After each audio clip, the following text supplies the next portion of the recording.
AB news में आपका स्वागत है। बदायूं शहर में एक ऐसा मामला सामने आया है जिसे देखकर आप सोचने पर मजबूर हो जाएंगे। पुरुषों के धोखे से आहत दो युवतियों ने मंगलवार को कलेक्ट्रेट परिसर में स्थित शिव मंदिर में एक दूसरे को जयमाला पहनाकर आपस में शादी कर ली और साथ जीने मरने की कस्में खाईं। शादी के बाद लड़कियों ने कहा कि हमने पुरुषों के साथ दोस्ती की थी, उन्होंने हमें शादी का झांसा रखकर धोखा दिया, तभी से हमें पुरुषों से विश्वास उठ गया है।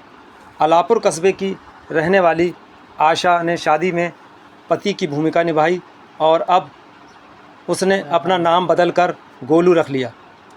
आशा दिल्ली के पश्चिमी बिहार स्थित एक बेबी केयर सेंटर में काम करती है। 5 भाई और 5 बहनों में से दूसरे नंबर पर है। वहीं दूसरी लड़की ज्योति सिविल लाइन्स की रहने वाली है। वर्तमान में उत्तराखंड देहरादून में एक सिक्योरिटी एजेंसी में काम करती है। उन्होंने बताया कि दोनों की मुलाकात करीब 3 माह पहले कचहरी परिसर में हुई थी। बातचीत के दौरान एक दूसरे पर विचार रखे गए और दोनों ने आपस में जीवन भर साथ रहने का निर्णय ले लिया। पति बनी आशा उर्फ गोलू ने कहा कि पुरुष ने हमारे साथ बहुत गलत किया है, इसीलिए हमने ये कदम उठाया है और साथ रहने की कस्में खाई हैं। शादी के समय मौजूद अधिवक्ता दिवाकर ने बताया कि दोनों लड़कियां मेरे पास आई थीं और कहा कि वे लड़कों से नफरत करती हैं और आपस में शादी करना चाहती हैं। संविधान इसका अधिकार देता है। देखिए हमारे संवाददाता शकील भारती की ये खास रिपोर्ट। गोलू आज से इनका नाम गोलू है। चलो डालो सिंदूर डालो। आराम से लगाना, आराम से चलो डालो। चलो मंगलम भगवान विष्णु मंगलम गरुड़ध्वजा मंगलम पुंडरीकाक्षा मंगलाय तनो हरि छिटकी जय भक्ततुंड महाकाय सूर्यकोटि संप्रभा निर्विघ्नं कुरु मे देव सर्वकार्येषु सर्वदा। देश के अंदर सभी व्यक्ति को स्वतंत्र रूप से जीने का अधिकार है। सबकी अपनी अपनी मर्जी होती है, वो अपनी मर्जी से जी सकता है। किसी पे कोई किसी तरीके का दबाव नहीं बनता है। ऐसा ही मामला उत्तर प्रदेश के बदायूं ज़िले का सामने निकल के आ रहा है। ज्योति और आशा, इन ज्योति और आशा 2 युवतियां हैं। इन्होंने आपस में शादी की, बाकायदा मंदिर में जाकर एक दूसरे पर जयमाला डाली और सिंदूर लगाया। तो सवाल अब यहाँ पर बनते हैं कि आखिरकार समाज में ये ऐसी परिस्थितियाँ क्यों पैदा हो रही हैं कि इस तरीके से लड़कियाँ आपस में शादी कर रही हैं और इस पर समाज पर क्या दुष्प्रभाव पड़ेगा और लोगों पर क्या दुष्प्रभाव पड़ेगा कि इस तरीके की जो शादियाँ आपस में लड़कियाँ कर रही हैं। तो ये एक बड़ा सोचने का विषय होगा और एक बड़ा सवाल भी बनता है कि आखिर हमारा समाज की जो युवतियाँ हैं, जो हमारी युवा पीढ़ी है, वो किस ओर जा रही है। तो चलिए हम बातचीत करते हैं ज्योति और आशा से और उनसे जानते हैं कि आखिर ये शादी उन्होंने अपनी मर्जी से की, आखिर क्या वजह रही और क्या इनके कारण रहे। इससे पहले मैं बातचीत करूंगा, कुछ अधिवक्ता लोग भी मेरे पास मौजूद हैं। मैं उनसे जानूंगा कि आखिरकार क्या वजह रहती है कि समाज में इस तरीके की जो बातें निकल के आती हैं, लड़कियां आपस में शादी कर रही हैं, तो क्या मैसेज जाता है। दोनों लड़कियों ने अपनी मर्जी से सोच समझकर इस विवाह को किया है। विवाह किया है या साथ रहने का एक दूसरे के साथ समझौता किया है, संकल्प किया है, मुझको जानकारी नहीं है इसमें विवाह किया है या नहीं। लेकिन अगर साथ रहने का समझौता किया है तो एक दूसरे का सहारा बनने के लिए, एक दूसरे के साथ चलने के लिए दोनों लोग, हो सकता है कि वो किसी दिमागी तौर पे तैयार हों एक दूसरे का साथ देने के लिए। अगर उन्होंने ऐसा फैसला किया है तो उनकी अपनी मर्जी है। देश में हर इंसान को अपने हिसाब से जीने का अधिकार है, उसके अंतर्गत वो अब जिएंगे एक दूसरे के साथ। मेरा ज्योति से मेरे सामने इस वक्त ज्योति और आशा हैं। उनसे सीधे सीधे हम बातचीत करने जा रहे हैं कि आखिर ऐसी कौन सी परिस्थिति आई जो इस तरीके का ज्योति और आशा ने कदम उठाया।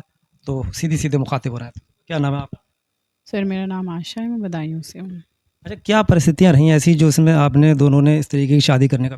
परिस्थितियाँ यही थी कि मर्द जात से धोखा मिला तो हमारा मर्द जात से बिल्कुल भरोसा उठ गया। उसके बाद हमने बस हमें कुछ टाइम तो ऐसा लगा था क्यों ना हम खुद को ख़त्म कर लें, ये ज़िंदगी जीने से अच्छा है, लोगों के ताने सुनने से अच्छा है। उसके बाद ज्योति हमारी लाइफ में आई थी। पिछले 3 महीने से हमारा मिलना-जुलना हुआ। तो अच्छे से एक दूसरे को जानने लगे थे हम, तो ये हमें समझने लगे थे हमें से, तो बस हमने ये अचानक विचार कैसे मन में आपके आ गया कि हम ऐसा कर लें?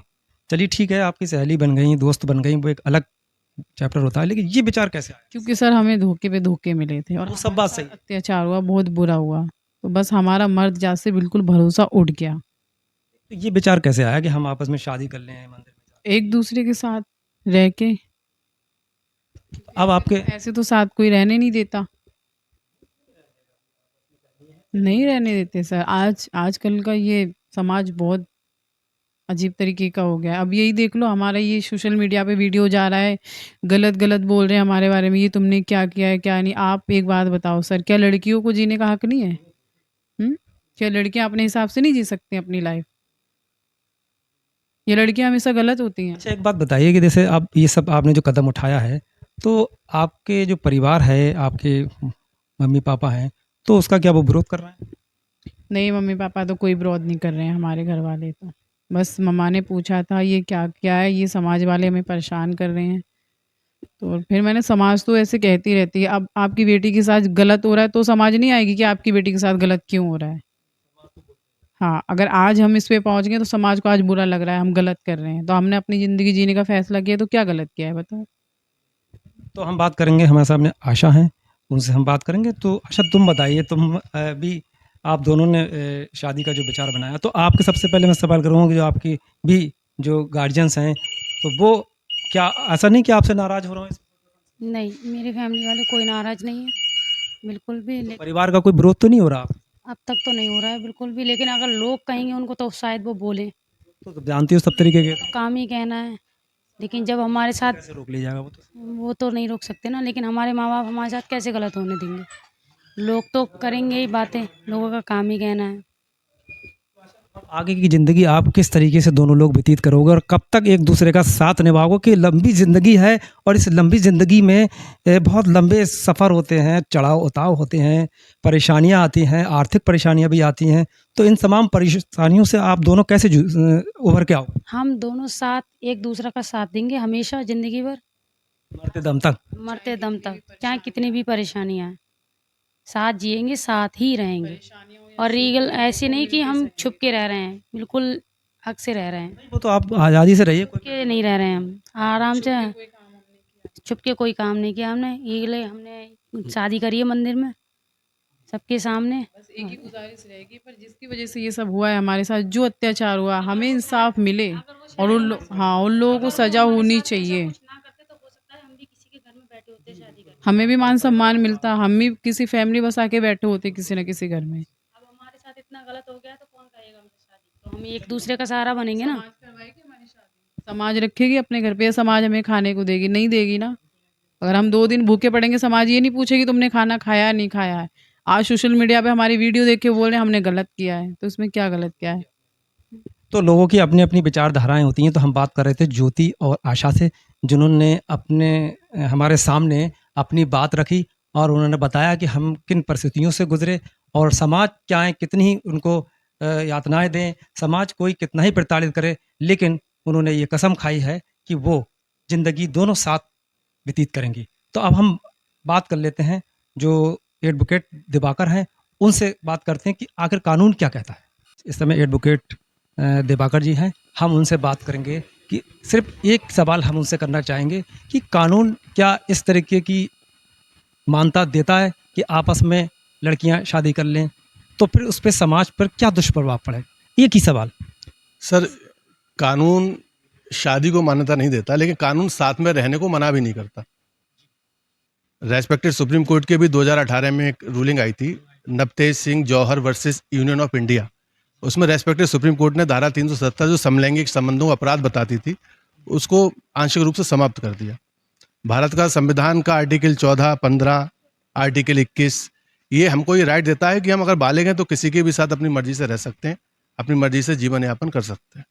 ये शादी मंदिर में कर रहे हैं, इसको क्या लेके क्या करें? शादी सर, जब इनके मन में बहुत ज़्यादा दर्द रहा, तकलीफ है पुरुषों को लेकर के, और इन्होंने अपने साथ रहने का इन्होंने अपना प्लान किया कि भाई हम अपने साथ में ज़्यादा कंफर्टेबल हैं एक दूसरे से और साथ में रह करके ज़िंदगी अच्छे से हम गुजार सकते हैं, तो इन्होंने बाकायदा विधि विधान से मैरिज किया है। समाज सर इसकी इजाज़त देता है? समाज को इजाज़त सर समाज नहीं देता, लेकिन समाज के लिए एक बहुत बड़ा क्वेश्चन मार्क भी है ये कि आज लड़कियां इस स्थिति में हैं कि पुरुषों से नफरत कर रही हैं, तो उसके लिए जिम्मेदार कौन है? अगर ये एक मैसेज भी है, एक तरीके का क्वेश्चन मार्क भी है हमारी सोसाइटी पे कि इतना ज़्यादा अत्याचार किसी लड़की पे हो रहा है कि वो आपस में शादी कर रही है, पुरुषों के नाम से उनको डर लग रहा है, मर्द के नाम से उनको डर लग रहा है। वो तो आपकी बात बिल्कुल सही है, आप जो कह रहे हैं फिर भी बात सही है, लेकिन फिर भी समाज जो इस तरीके की अब बातें सुन के तरह तरह की अफवाह फैला रहा है, तरह तरह की सोशल मीडिया पे कमेंट कर रहा है। देखिए, मैं तो सर इतना जानता हूँ कि शादी इनवैलिड है या वैलिड है ये माननीय न्यायालय तय करेगा, अगर कोई आदमी कंप्लेंट करता है इस चीज़ की, लेकिन अपराध नहीं है जो उन्होंने किया है, ये कोई क्राइम नहीं है। इसलिए समाज अगर मान्यता दे रहा है या नहीं दे रहा है, लेकिन समाज के लिए एक मैसेज ज़रूर है। ऐसा क्यों हो रहा है? ऐसा क्यों हो रहा है कि लड़कियां इस तरीके की इस स्थिति में पहुंचने के लिए मजबूर हो रही हैं, तो इसके लिए जिम्मेदार कौन है? ये बात सही है। तो अगर इन्होंने ये कदम उठाया है तो हम तो ये कहेंगे सर, इनको अप्रिशिएट करना चाहिए, इनका साथ देना चाहिए समाज को। तो समाज तो तरह तरह की बातें करता है, किसी तरीके के कमेंट करता है, इसको रोक पाना बड़ा मुश्किल है। फिलहाल अब हमारे सामने सवाल ये खड़े हो रहे हैं कि अब ज्योति और आशा ने जो जीवन व्यतीत करने की उम्मीद जगाई है, वो आगे उनका जीवन किस तरीके से सफल होगा और क्या क्या उनको और यातनाएं झेलनी पड़ेंगी समाज की।